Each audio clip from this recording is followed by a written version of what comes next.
नमस्कार दर्शक बंधु मु ज्योतिर्विद सुधीर स्वागत जनाऊँ मोर आज स्वतंत्र उपस्थापना को बिना पैसा खर्च रे केमिति आमे टंका पैसा को चुंबक परि आम आड़ को आकर्षित करि आनी परिबा कौन रही ज्योतिष शास्त्र दुर्लभ उपाय आसंतु यही प्रसंग रे आज आमे आलोचना करिबा। दर्शक बंधु आमर वृक्षलता बा वनस्पति एगुड़िक आमर 9टी ग्रह एवं 27टी नक्षत्र सहित एमाने संपर्क रखि थांती बा विभिन्न प्रकार जो वनस्पति गुड़िक रही वृक्षलता गुड़िक रही आमर ग्रह जगत सहित सहबंधित अवस्था रही। तेणु ये वनस्पति तंत्र विज्ञान इ ज्योतिष्य दुर्लभ उपाय जहाँ आज मु आपण मान सम्मुखें उपस्थापन करने को जाऊँगी। जदि आपण चाहूँगी टंका पैसा को आपण आड़ को चुंबक परि आकर्षित करी आनिबा पाई ताहले बिना पैसा खर्च रे आसंतु आमे एभली उपाय करिबा जहाँ फल कि आम पाखक आम प्रति माँ लक्ष्मी सदय हेबे एवं विभिन्न सूत्र टंका पैसा आम आड़ को आकर्षित हो आसिबो। दर्शक बंधु जेकोसी गुरु पुष्या जुगरे पुष्या नक्षत्र भोग होतिबो से दिन गुरुवार थिबो यह गुरु पुष्या जोग बोली कहा जाए। ये गुरु पुष्या जोगरे आपण बट वृक्ष जो ओहल गुड़िक बर गछर जो ओहल गुड़िक ये बट वृक्षर ओहल जो सब लटा सरू सरू लटा भली थाए ताकू आपण छिंडे आनिबे गंगा जल ताकू धोईदेबे सिंदूर टिके से लगेबे एवं इजे बर गछर जे लटार ओहल को आपण छिंडे आनिचंती एहाकू सिंदूर लगे गंगा जल धोई सिंदूर लगे आपण माँ लक्ष्मी को स्मरण करी मंत्र जप करिवे धूप दीप आदि देई मंत्र जप करिवे। माँ लक्ष्मी मूल मंत्र को 108 थर आपण जप करंतु बा श्री सूक्त मध्य आपण पाठ करि परिबे। तत्पश्चात आपण ये बट वृक्षर ओहलटी को आनी आपण पूजा करी धूप दीप आदि दे आपण माँ लक्ष्मी मंत्र बा श्री सूक्त आदि पाठ करी सारिबा परे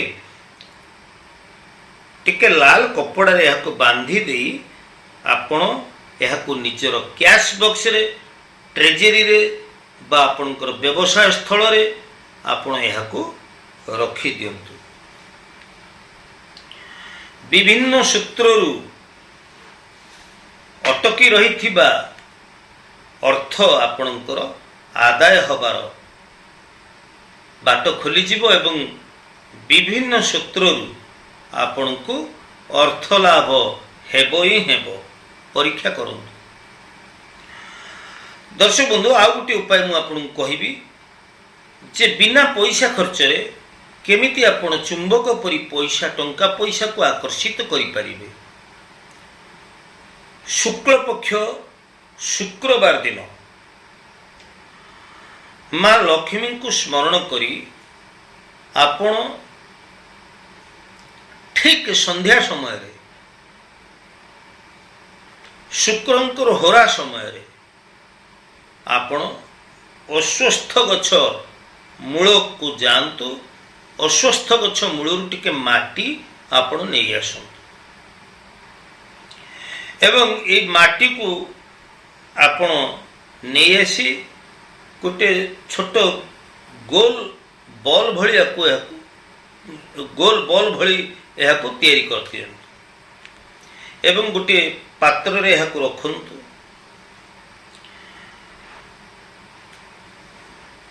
ଏଇ ଯେ ଅଶ୍ୱସ୍ଥ ଗଛ ମୂଳର ମାଟିରେ ଆପଣ ଗୋଲ ବଲ୍ଟି ଭଳି ତିଆରି କଲେ, ଏହାକୁ କୌଣସି ଗୋଟିଏ ପାତ୍ରରେ ରଖି ସାରିବା ପରେ ଆପଣ ଧୂପ ଦୀପ ଆଦି ଲଗେଇ ଓಂ ନମୋ ଭଗବତେ ବାସୁଦେବାୟ ଏହି ମନ୍ତ୍ରକୁ 108 ଥର ଏକାଗ୍ର ଚିତ୍ତରେ ପାଠ କରନ୍ତୁ ବା ଜପ କରନ୍ତୁ।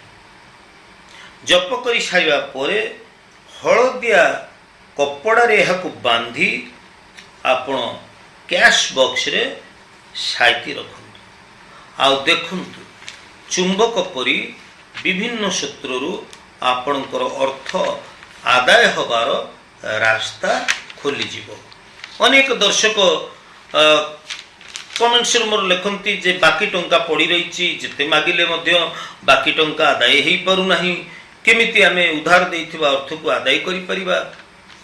ମୁଁ ଯେଉଁ ଉପାୟ ଗୁଡ଼ିକ କହୁଛି, ଏ ଭିତରୁ ଗୋଟିଏ ଉପାୟ ଆପଣ କରିକି ଦେଖନ୍ତୁ ଏବଂ ଦେଖନ୍ତୁ ଏହାର କିଭଳି ରହିଛି ସକାରାତ୍ମକ ପ୍ରଭାବ। ଆପଣ ହିଁ ନିଜେ ହିଁ ମୋର କମେଣ୍ଟ ସେକ୍ସନରେ ଲେଖିବା ପାଇଁ ବାଧ୍ୟ ହେବେ ଯେ ହଁ, এই ଉପାୟ କରିକି ନିଶ୍ଚିତ ଭାବରେ ଆମେ ବିଶେଷ କିଛି ଉପକାର ପାଇପାରିଛୁ। ତାହେଲେ ମୁଁ ଜାଣିବି ମୋର ଶ୍ରମ ସାର୍ଥକ ହେଉଛି। ଦର୍ଶକ ବନ୍ଧୁ, ଯେକୌଣସି ଶୁକ୍ଳପକ୍ଷ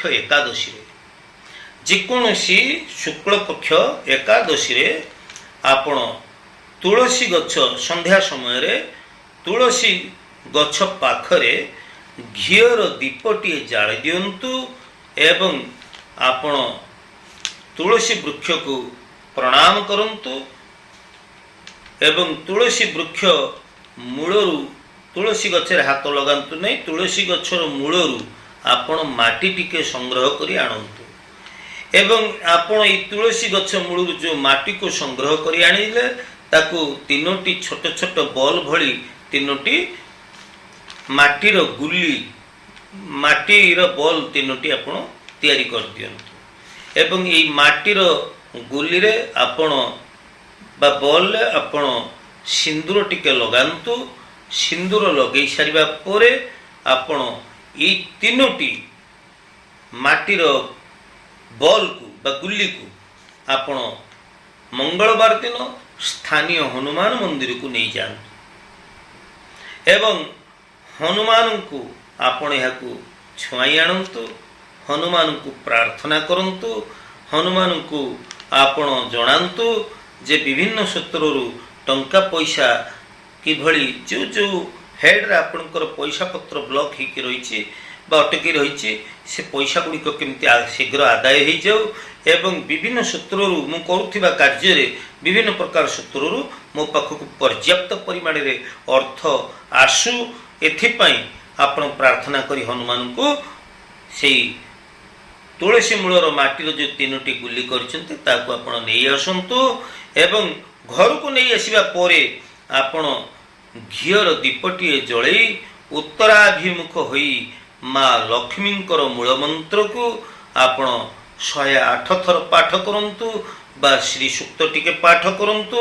ତାପରେ ଏଇ ଯେ 3ଟି ମାଟିର ଗୁଲି ଆପଣ ତିଆରି କରିଛନ୍ତି, ଗୋଟିଏ ଆପଣଙ୍କର ଘରର ଯେଉଁ ଟ୍ରେଜେରୀ ବା ଆଲମିରାରେ ଆପଣ ରଖନ୍ତୁ, ଆଉ ଗୋଟିଏ ଗୁଲିକୁ ଆପଣଙ୍କର ବ୍ୟବସାୟ ସ୍ଥଳରେ ରଖନ୍ତୁ, ଆଉ ଗୋଟିଏ ଗୁଲିକୁ ଆପଣଙ୍କର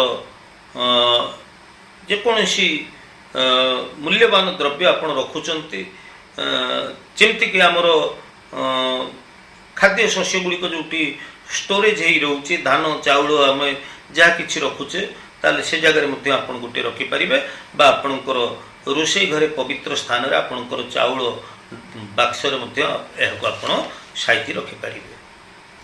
ଆଉ ଦେଖିବେ ବିଭିନ୍ନ ସୂତ୍ରରୁ ଆପଣଙ୍କୁ ପର୍ଯ୍ୟାପ୍ତ ପରିମାଣରେ ଅର୍ଥ ଆଦାୟ ହେବାର ସୁଯୋଗ ଆସିବ। ତେବେ ଦର୍ଶକ ବନ୍ଧୁ, ଆଜି ତ ସମୟ ହେଇଯାଇଛି।